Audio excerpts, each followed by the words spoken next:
Mi nombre es Juan Bonadies, yo soy host del podcast Filosofando sin filtros. Es un podcast que busca acercar un poco la filosofía hacia, bueno, la juventud venezolana, bajarla de repente de ese pedestal donde tenemos hay un filósofo, un tipo súper sabio, ¿no? Un nivel de sabiduría al que no se puede llegar cuando realmente filosofar es una actividad diaria de la que todos podemos ser partícipes, ¿no?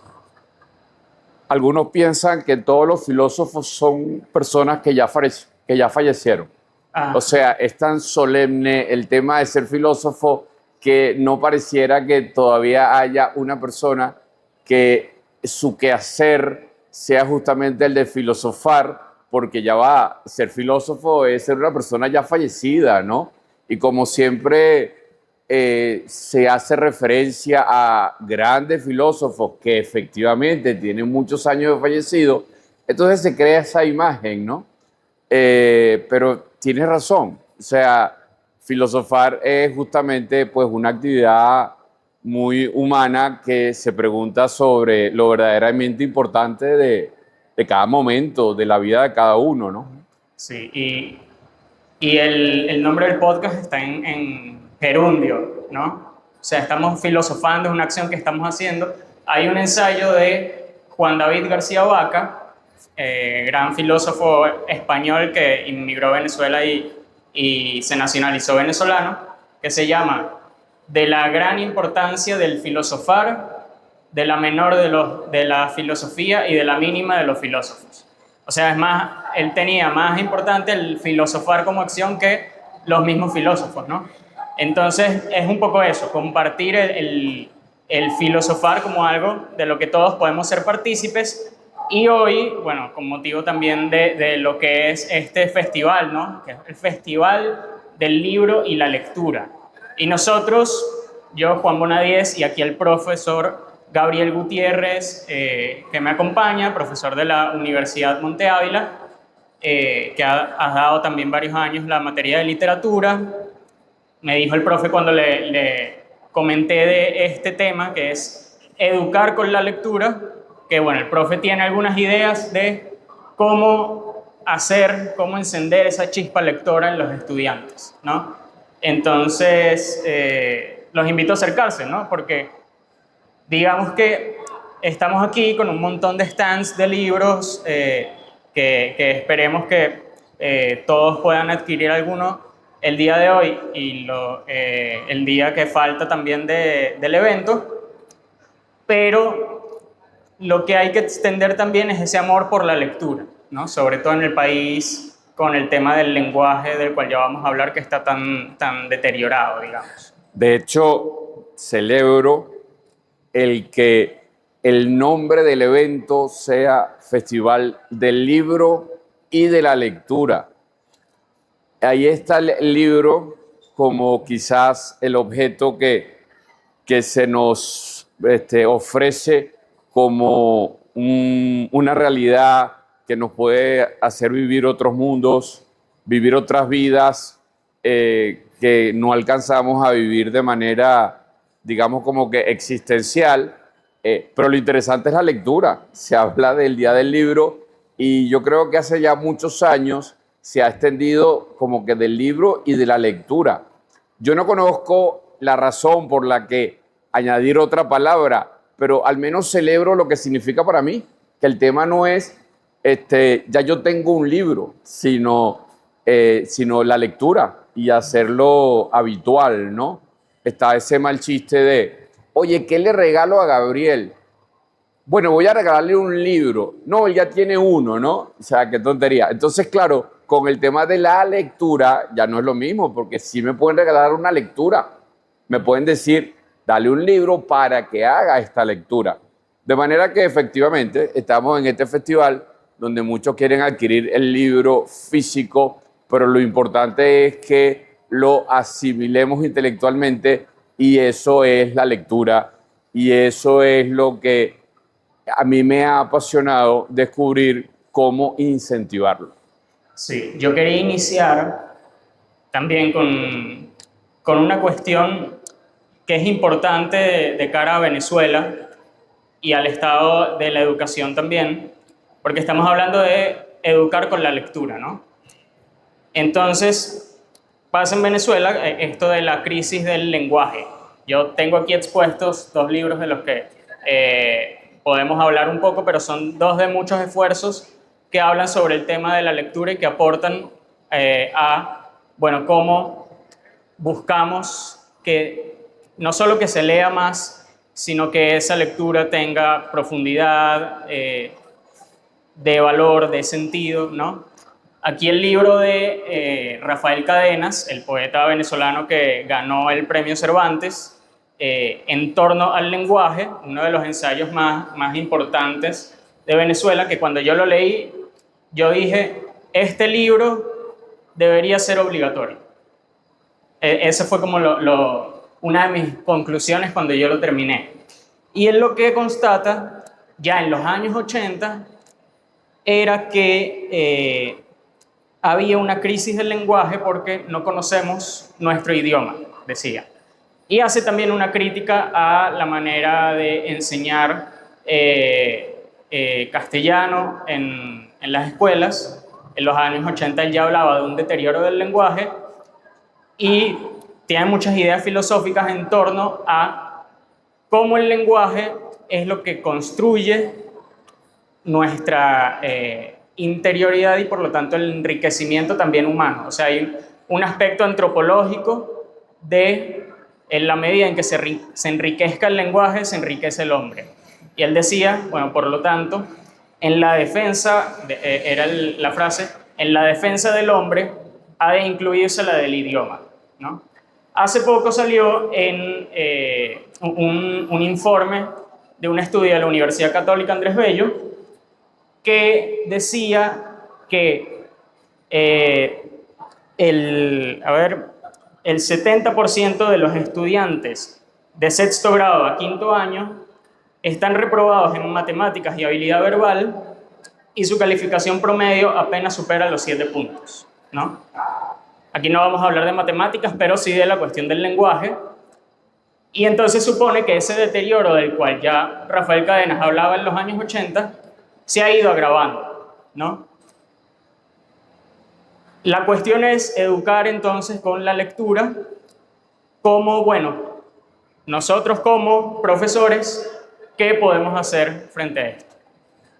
Mira, efectivamente, el maestro Cadenas vio, y eso es lo que hace una persona de su sensibilidad, no solamente literaria, que en cierta manera también es artística, sino filosófica, ¿no? De saber ver lo importante, lo decisivo de cada situación. Y justamente planteaba que hemos cosificado, no usaba esa expresión, el cómo hacer que nuestros alumnos lean más, pero eso pasa por amar la lectura. Y empiezo a meterme contigo, Juan, porque cuando dice este libro debería ser obligatorio, estoy de acuerdo de que ese libro tiene unas verdades que todos deberíamos asimilar, pero lo obligatorio o lo libre en el tema de la lectura es fundamental. ¿Ok? Okay. Sin duda, pensamos con palabras. Yo digo sin duda, y quizá lo que tengo es que preguntarme, ¿a qué te refieres que pensamos con palabras? ¿Cómo sería otra posible respuesta a cómo pensamos? Y pudiera decirte con imágenes, con situaciones que... Entonces, ¿qué significa que pensamos con palabras? Lo que comentaba el maestro Cadenas, que justamente construimos nuestra interioridad con el buen uso del lenguaje. Quito lo de buen, con el uso del lenguaje. Lo que pasa es que si es buen uso, mi mundo interior, mi comprensión de lo que entiendo que me está sucediendo, que pasa a mi alrededor, es más amplio en la medida de que mi lenguaje es mejor. Y te pongo un ejemplo. Hace ya un tiempo me llamó la atención y por eso lo recogí mentalmente como algo para compartir en las clases y también para mí mismo, ¿no? Al entrar a una farmacia, me asaltó la chica que atendía allí. Cuando digo asaltar, me refiero que me intentó atender bien. Viene un cliente, déjame ver qué quiere. Y yo le dije lo que quería. Yo quería una crema humectante. ¿Por qué dije humectante y no una crema para la piel y no una crema para suavizar la aspereza? En este momento no puedo decir por qué. ¿Ok? En lo que sí me di cuenta es que la chica, en un gran afán de atenderme bien, enseguida dijo, pase por aquí. Y empezó a leer los letreros, la información que traían los potes de crema. Entonces me dijo, humectante, ok, pase por aquí. Entonces leía, crema hidratante. No, esta no es. Crema para la piel. No, esta no es. Esta.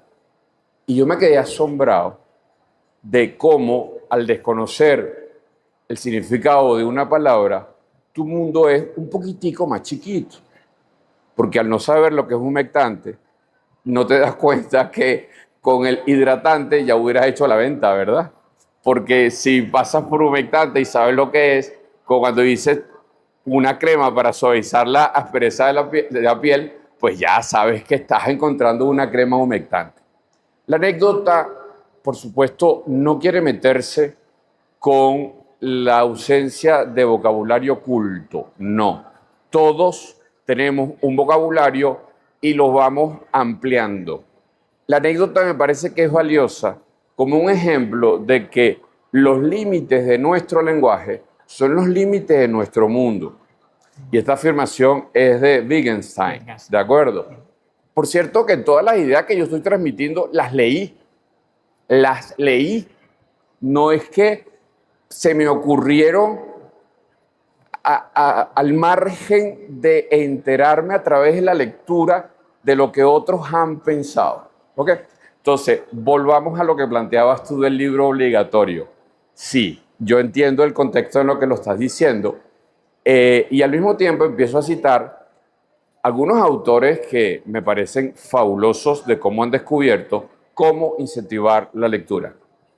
Daniel Pennac, profesor de francés, su libro, como una novela, comienza. El verbo leer no soporta el imperativo. Ok. Aversión que comparte con otros verbos. Soñar, amar. ¿Qué significa no comparte el imperativo? Que no lo puedes obligar. Sigue el autor. Si tú quieres, lo intenta. Ámame. Te digo que me ames. Sueña. Por favor, sueña. Se ve que no es un asunto de empujar. Se ve que no es un asunto de obligar. Y enseguida pasa a su tema. Sube a tu cuarto y lee. Resultado, ninguno. No se puede obligar a leer.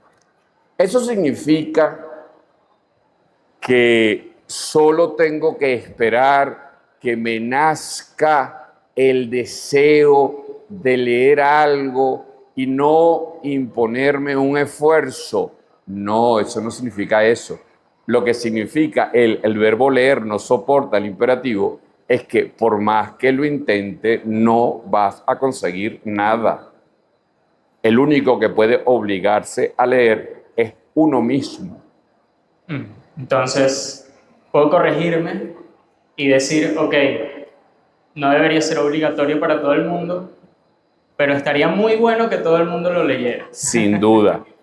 Ok, yo ahí, bueno, tocamos el tema de la libertad, ¿no? Que es uno de los temas a los que quería llegar, porque muchas veces se escucha esto, lo he leído de varias personas que tratan el tema de la lectura y dicen, como un ejemplo, que hay una bella coincidencia que es el parecido de la palabra libro con libre, ¿no? Muy bien. Que no es una coincidencia, no es algo etimológico, tú buscas la etimología y no tienen que ver, sino una mera coincidencia, pero es una bonita coincidencia, digamos. Y además, pienso que la educación, uno de sus propósitos es educar en la libertad de la persona, que la persona se forme para ser alguien libre, ¿no? Entonces ahí me pregunto, ¿qué tiene que ver la lectura con la libertad? ¿Cómo se relaciona? Muy bien. Ya tú mismo has comentado que el parecido entre libro y libre no responde a que compartan una etimología o un mismo origen de las palabras. ¿Ok? En latín hubiera sido aún más parecido porque es liber y libro y libre, ¿de acuerdo? Pero sin duda que sí ayuda. ¿Ok? Vamos a ver. ¿Por qué leer es tan importante? Porque me entero de lo que otros han dicho. Esa no es la mayor importancia. La mayor importancia me parece a mí que leer supone una actividad intelectual tan complicada que me entrena para pensar bien. Lo explico en cámara lenta. ¿Qué supone leer? Tú primero hay que aclarar como tres niveles de la lectura. O sea, hay un primer nivel en el que, oye, mi sobrino todavía no ha aprendido a leer. ¿Qué estamos diciendo? No ha descubierto que un redondel unido con una barrita, con otro redondel, con un circulito que tiene un rabito, se repite el redondel, el rabito, el redondel, el rabito, mamá. O sea, de la total arbitrariedad gráfica, que son unas rayitas, que son unas barriguitas, el niño descubre, y quien dice niño dice cualquier ser humano, como este símbolo hace referencia a mi mamá, la que me cuida, la que me llevó yo al colegio. Y entonces, claro, dice este autor Penac, nace el alquimista. ¿Qué significa eso? Es un proceso mágico donde el ser humano empieza a transformar todo en oro. ¿Y qué es todo? Bueno, unas letras, unas cosas negras, sobre fondo claro. Entonces tú dices, ya va, esto no es nada más unas letras. Esto puede ser un poema de amor, esto puede ser algo que yo necesitaba leer en este momento, esto me relaciona. Ok, ese es el primer nivel de la lectura. Hay un segundo nivel que es, bueno, yo entiendo o no entiendo lo que leo. Entonces, claro, uno puede leer chino en el sentido de pronunciarlo, pero no lo está entendiendo, luego no lee chino. ¿De acuerdo? Bien, eso ya supone un entender el sentido y la cualidad de un texto. Y tiene sus dificultades. Tiene sus dificultades porque yo voy leyendo y consigo una palabra y proyecto lo que ya yo tengo en mi interioridad a propósito de esa palabra y no me doy cuenta que desconecto de lo que el texto está diciendo, ¿de acuerdo? Pero en todo caso ya no es solamente que aprendí a leer mamá, ¿ok? Sino que ya sé lo que significan las palabras y a qué se refieren y aquí ya el vocabulario empieza a ampliar mi mundo. Pero hay un tercer nivel, me parece a mí, que es el de ser lectores, que es el de leer habitualmente, que es el de haber incorporado a tu vida una ventana a un mundo que no lo puedes experimentar físicamente, pero que sí está a tu alcance. Me parece que una imagen que ayuda a entender eso es cuando alguien le pregunta a una persona, ¿tú sabes jugar dominó? O mejor dicho, ¿tú juegas dominó? Entonces, la respuesta puede ser, yo sé cómo es el juego de dominó. Tú juegas dominó y la segunda respuesta puede ser, tú eres bueno jugando dominó. Y hay una tercera que es, tú juegas dominó, tú te dedicas profesionalmente a eso. Entonces, claro, yo le puedo preguntar a un amigo, a un muchacho, a alguien, ¿tú juegas básquet? Entonces estoy preguntando si sabes cómo es el juego de básquet, sino si lo haces habitualmente, si te dedicas con una intensidad a jugar básquet, de manera que puedes decir, yo juego básquet, ¿de acuerdo? Vamos a la lectura. Entonces hay esos tres niveles. La lectura nos entrena una comprensión que es lo que nos hace pensar mejor. Claro, yo puedo jugar dominó, pero yo no sé lo de contar las fichas que no están y adivinar si cuál de los dos la tiene. Hay una gente muy buena en eso. Efectivamente, vamos a llevarlo a la lectura. Todos somos muy buenos, y cuando digo somos me refiero a nuestra generación, interpretando el lenguaje audiovisual. Hemos sido súper entrenados, todos, una maravilla. Vemos una película, una serie, y captamos lo que las imágenes tienen para decirnos. Y uno se da cuenta de cuando empieza un flashback, cuando la serie, la película, lo que estoy viendo, lo que me quiere decir es, esto que te voy a mostrar ahorita no está en el tiempo presente, sino que es un recuerdo. Y uno capta que al protagonista se le cayeron las llaves. Y también capta que el protagonista no se dio cuenta que se le cayeron las llaves. Y uno también capta que ese momento que al protagonista se le cayeron las llaves sin que se diera cuenta, va a formar parte de la resolución del trama que estamos leyendo. Somos buenos en lenguaje audiovisual.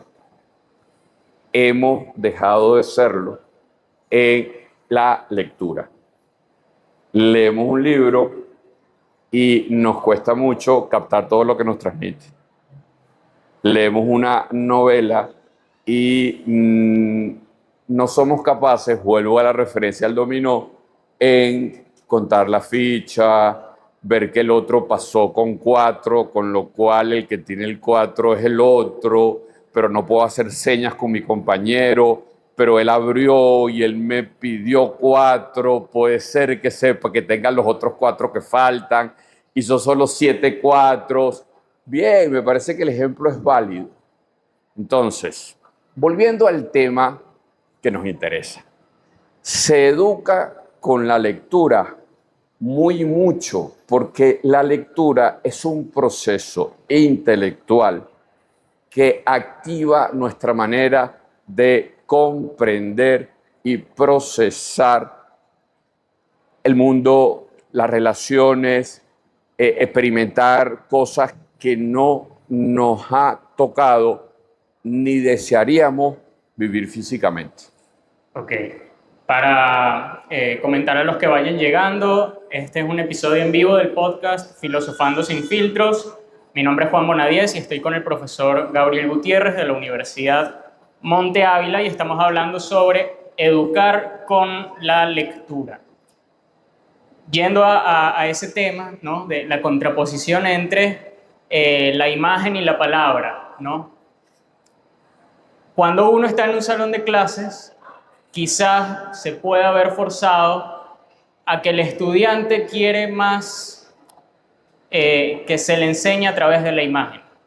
Ponme un video, ponme una foto, vamos a hablar de eso que es imagen, porque yo no leo o no me gusta leer o nunca he leído un libro por mi propia cuenta o solo he leído cuando en el colegio, en bachillerato en castellano, me mandaron Doña Bárbara y la odié y nunca más volví a leer, ¿no?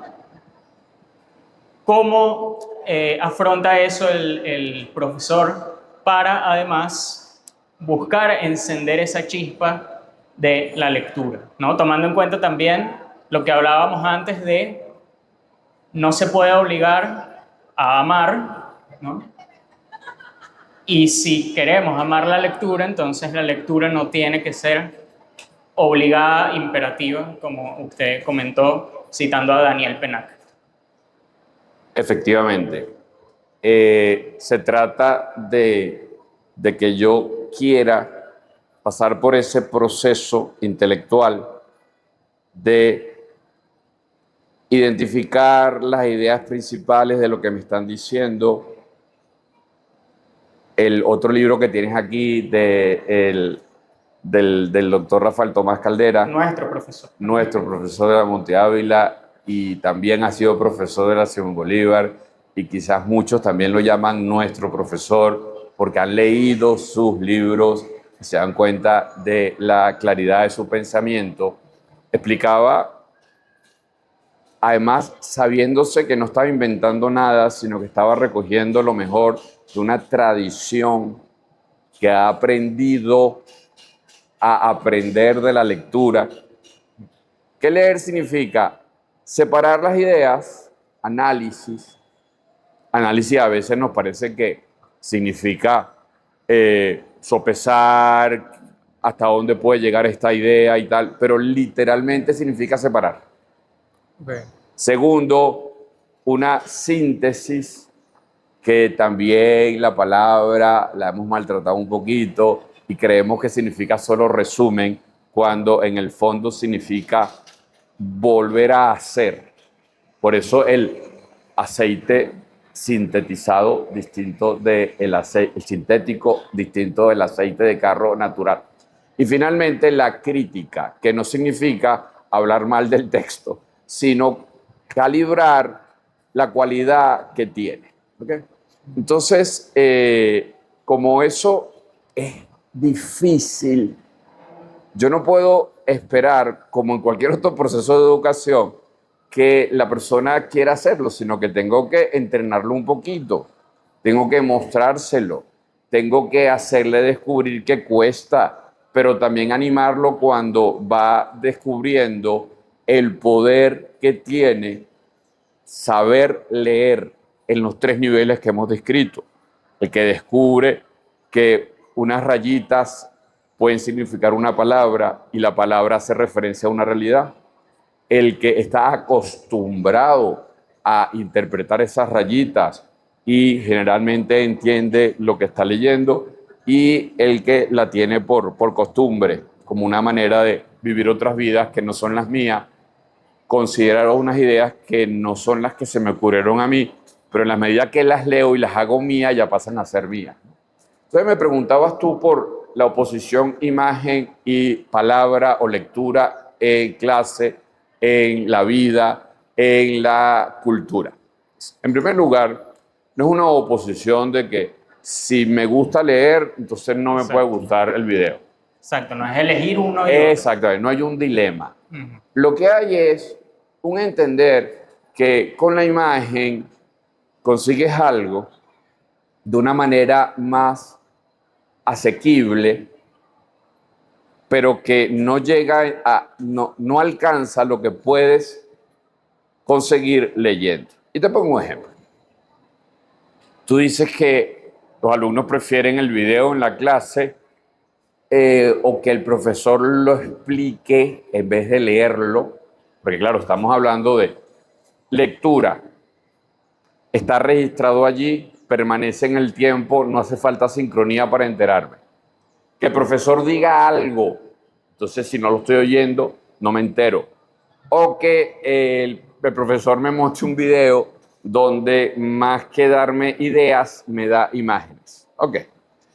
El alumno sabe que, por ejemplo, las instrucciones para un examen, dámelas por escrito. Quiero no necesitar estar atento al 100% mientras el profesor las dice, sino que voy a mi ritmo y vuelvo sobre la pregunta. No, ya va, pero lo que está escrito aquí es que me están preguntando que explique las razones, no que las mencione, por decir un ejemplito, ¿no? Segundo, ¿por qué la preferencia por la imagen versus la lectura? Bueno, justamente por lo que comentábamos antes de lo entrenado que estamos con el lenguaje audiovisual. Ten en cuenta que estamos hablando de Venezuela de 2025, pero estamos hablando del ser humano y de la educación. con lo cual también habían seres humanos hace 500 años y hace 1000 años, y entonces uno dice, ajá, ¿y cómo quedan ellos que no tuvieron la lectura porque no se había inventado la escritura o porque no estaba tan expandido el acceso a la lectura? Entonces es un asunto de lo que ha descubierto el ser humano para educarse en cada época. A mí me encanta la siguiente imagen, ¿no? Uno se está conversando con un campeón de ajedrez. Es una tontería preguntarle, a ver, Penélope, ¿cuál es la mejor jugada de ajedrez? Digo, ya va, ¿cómo que la mejor jugada? Dependerá de cada situación, ¿verdad? Ok. Entonces, ¿cuál es la mejor manera de aprender? También requiere de cada situación. ¿Okay? Entonces, el tema importante es, si hay cosas que solo alcanzo con la lectura, estoy pensando concretamente en el entrenamiento del pensamiento. Y del lenguaje Y en sí, en de, general. y de cuidar el lenguaje de la palabra. Sí, porque además Rafael Cadenas, en su libro En torno al lenguaje, él luego lo que dice es que la única forma de enseñar el lenguaje que ha encontrado él, la única y que no hay otra, eso es lo que él comenta, es la lectura, ¿no? Entonces, por lo tanto, vale esta meditación sobre, entonces, bueno, educar con la lectura y educar en la lectura que implica, sobre todo en esta época de imagen, de redes sociales, de repente muchos estímulos visuales que son transitorios, efímeros, etcétera, ¿no? Entonces, y volviendo también al tema de la libertad, ¿no? Hay otro tema que a mí en la filosofía me gusta, que es la atención, ¿no? Porque ahí siento que está también el valor de la lectura en tanto formación para la libertad, que es que el libro es una escuela para la atención, Sin ¿no? duda, sin duda. Uno no puede leer sin querer. Ay, me distraje y me leí un libro. No, no. Si te distrajiste no estaba leyendo. ¿De acuerdo? Eso es verdad. ¿De acuerdo? De hecho, lo que tú hablas de que no se encuentra, el maestro Cadenas habla de que la lectura le ha parecido ahí lo más adecuado para leer, tiene eco en otros autores. El ser humano es un perfecto lector, todos los seres humanos. Y hablo de lector en los 3 niveles. Le encanta descifrar un código, le encanta poder tener acceso a la realidad sin necesidad de tenerla enfrente y se entusiasma metiéndose en una historia. Eso solo lo puede hacer el ser humano.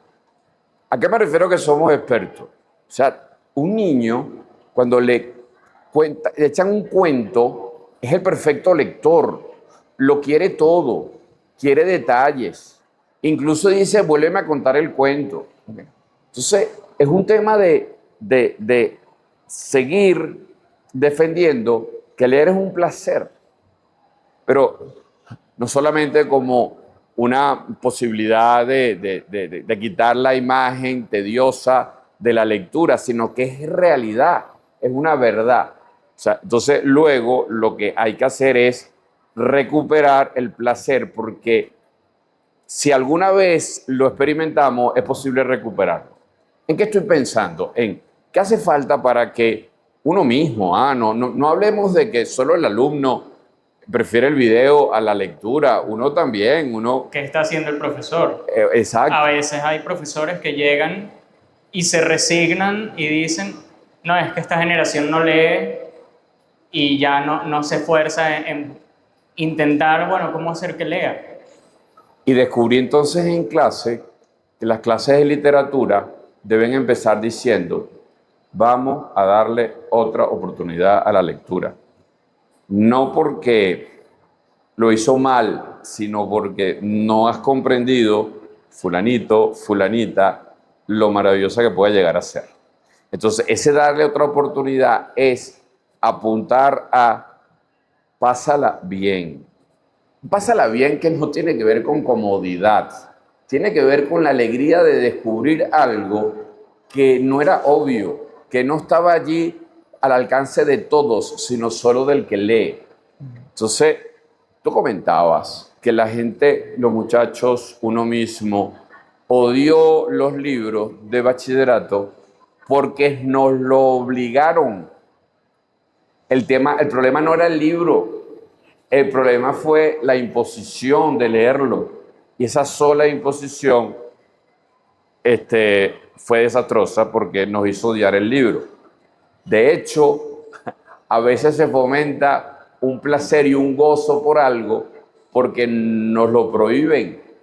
Entonces, conocí una alumna que le encantaba leer en voz alta, práctica que recomiendo mucho, ¿de acuerdo? Y decía, ¿y cómo descubriste tú tu amor a leer en voz alta? Bueno, en la escuela.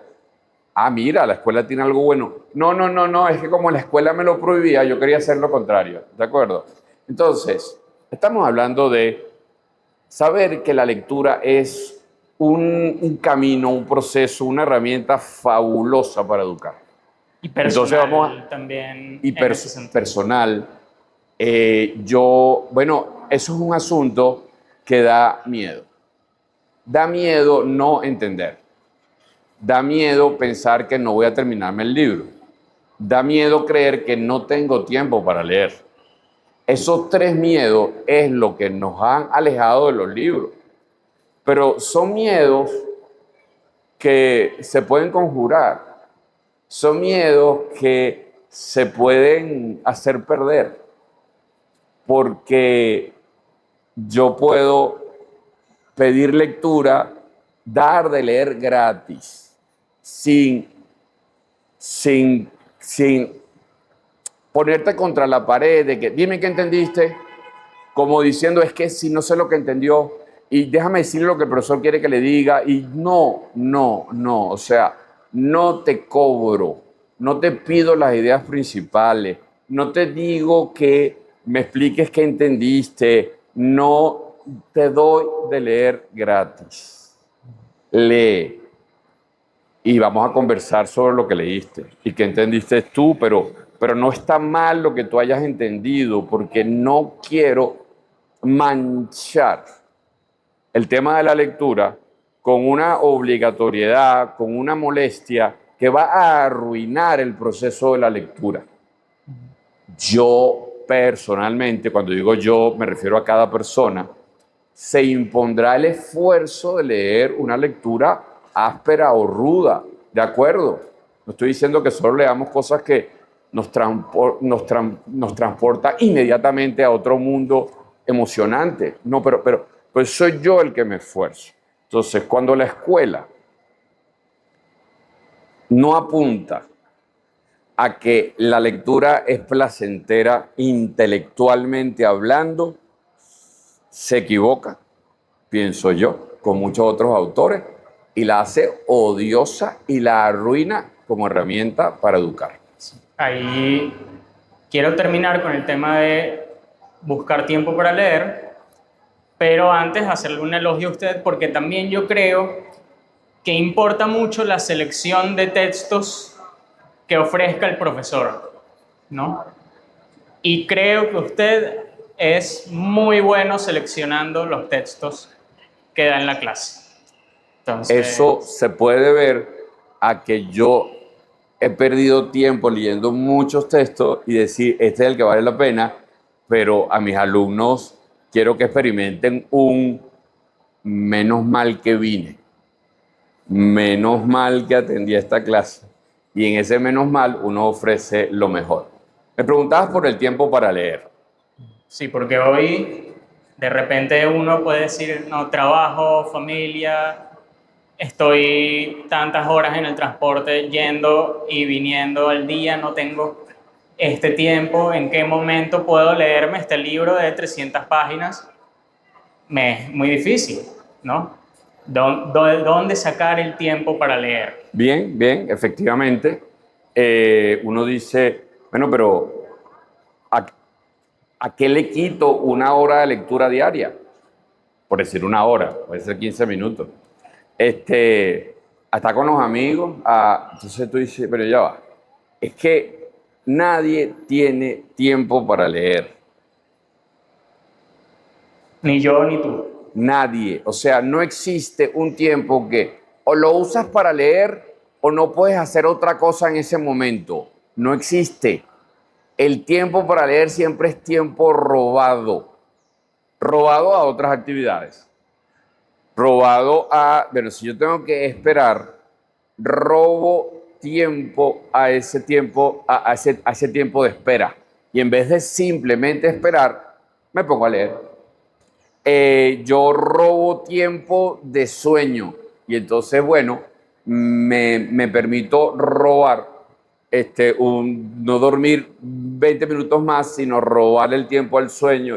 Robo tiempo de scrollear en las redes sociales y dedico, pero eso es el tiempo para robar. Es compatible con otras actividades. ¿Quién tiene tiempo de estar enamorado? Estar enamorado quita mucho tiempo. No, es que tengo que arreglarme, es que, no, pero tengo que llevarla, es que quiero que me lleve, déjame decirle. Ahora, ¿quién quién evita enamorarse porque piensa que no tiene tiempo? Digo, yo me enamoro, qué delicia estar enamorado, Y luego busco el tiempo. y luego busco el tiempo, lo robo. Se lo robo a el tiempo con otras personas. Se lo robo a no duermo un sábado hasta las 10 de la mañana, sino hasta las 8. Se lo robo a, bueno, es lo mismo. Es lo mismo con la lectura. Entonces no se trata de cuándo voy a conseguir el tiempo para leer, porque caramba, sí, a mí me encanta leer, pero no tengo tiempo. Tiempo además que nadie te va a dar. La verdadera pregunta no es dónde saco el tiempo para leer. La verdadera pregunta es, ¿quiero darme la dicha, el gozo, el tripeo de convertirme en lector? Robo tiempo. Y eso tiene consecuencias prácticas. Entonces uno dice, el tiempo para leer, decía este autor francés, lo tengo en el bolsillo. ¿Qué significa eso? Que siempre cargo un libro conmigo para que cuando pueda robarle tiempo a la vida, lea. Hoy no hace falta el tamaño del bolsillo porque tenemos la lectura digital, ¿de acuerdo? De manera que son tres miedos. El miedo a no entender, no te preocupes, o sea, no, uno no lee para entender, uno lee para estar en una experiencia distinta. Segundo, el tiempo de que la lectura es como muy larga. Mira, es larga si la ves todo en un momentico, pero si empiezas a leer un poquito te vas a dar cuenta a qué velocidad vas leyendo de esos libros que te asustaron al principio. Y lo tercero es el miedo a no tener tiempo. Digo, entérate, es cuestión de robarlo, pero de robarlo porque quieres robarlo. Sí. Este autor, Daniel Pennac, ¿no? Que dice, esa es la razón de que el metro resulte ser la mayor biblioteca del mundo. Yo el último libro que terminé lo terminé en el metro.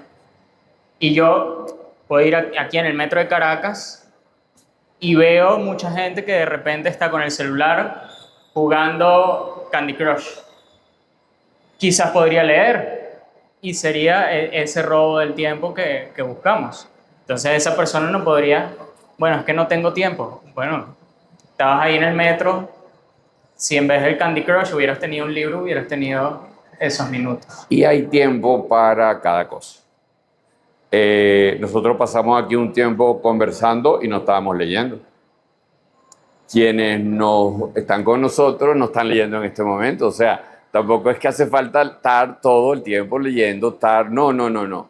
Es un asunto de descubrir que depende de mí. Porque el verbo leer no soporta el imperativo. No te pueden obligar a leer, como tampoco te pueden obligar a que te guste una música. Pero es que ojalá pudiera. Ojalá pudiera hacer que mis alumnos lean, pero es que he reconocido, he descubierto es que no quiero intentarlo, es que por más que lo intente no lo voy a conseguir. Luego gracias a las lecturas que uno ha hecho, a descubrir que la manera de promocionar la lectura como un estilo de vida, como un darte el gozo, la dicha de ser lector, ¿ok? Pasa por saber que la persona tiene que querer. Tú puedes hacer que a la gente le guste, se anime, se descubra, ¿ok? Que vale la pena querer leer, que vale la pena robar tiempo para leer. Me gusta el paralelismo del autor con el tiempo para amar y el tiempo para leer, ¿no? Entonces, podría concluir que una buena educación en la lectura es una educación en el amor a ese saber hacia el cual se accede mediante la lectura. Sin duda, porque tú tienes el control. Tú decides que el uso del tiempo siempre es un tema de preferencias. Luego, tú descubriendo lo que promete ese encuentro, el de la lectura, decides robar tiempo para leer. Un asunto muy personal y muy íntimo, en el sentido de que es a tu ritmo, es cuando tú tengas tiempo, es con la atención que tú estés dispuesto a ponerle, ¿ok?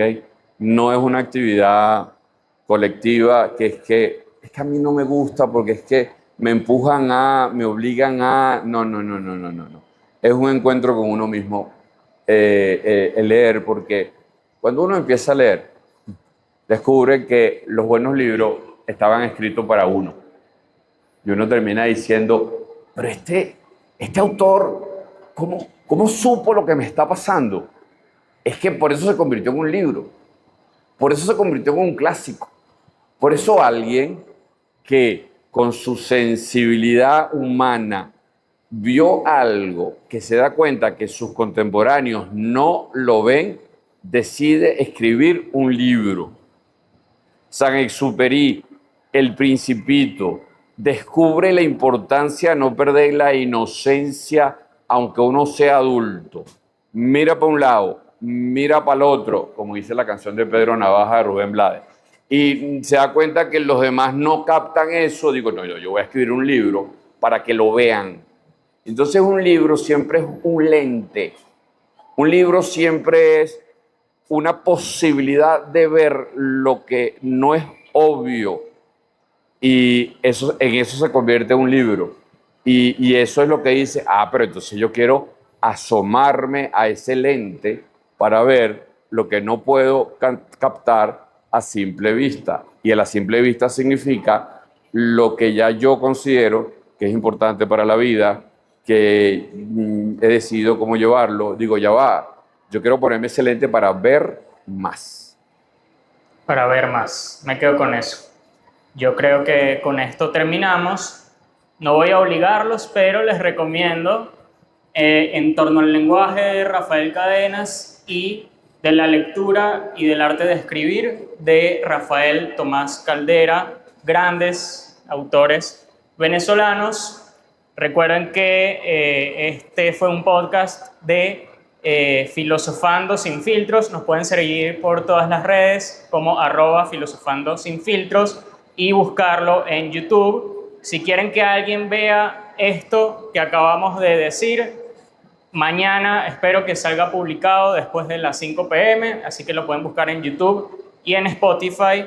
Muchas gracias al profesor Gabriel, muchas gracias a la organización del Festival del Libro y la Lectura por darnos este espacio, y por último gracias a Jorge Ruiz, camarógrafo, videógrafo, amigo que nos está grabando. Y bueno, yo quiero agradecer también a la Universidad Monte Ávila, que es de nuestra formación, Y nada, esta invitación a la lectura y a buscar en ello un acto de amor también.